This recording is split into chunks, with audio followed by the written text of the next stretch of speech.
YS မှာဘာဆက်လဲဘာဆက်လဲဒီမှာဆရာမကအမကိုလေးခံဖို့ပြောရပါတော့အဲ့ဒါသွားလိုက်ပြီးတော့အမ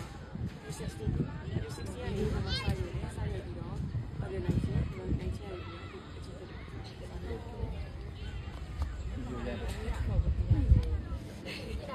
妈妈，那我龙干米打吗？没啦。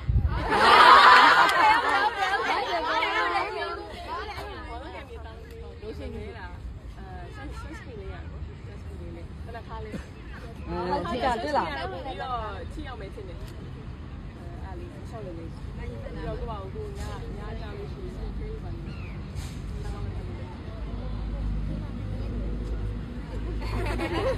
ြိုင်းမယ်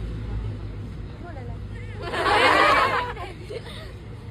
တပြည့်ဝရလိုက်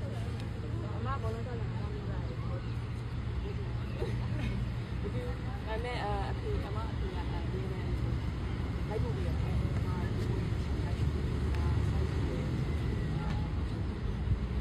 တယ်မနေ့တော့ပြောရအောင်အဲ့ဒါဆိုပညာရေးတော့ကျတော့ပညာရေးမချစ်ဖို့အဲ့တော့အမကလည်းသူတို့လည်းဘောတူပညာရေးမချစ်ဖို့ပညာရေးလည်းရအောင်ပြောတော့မယ်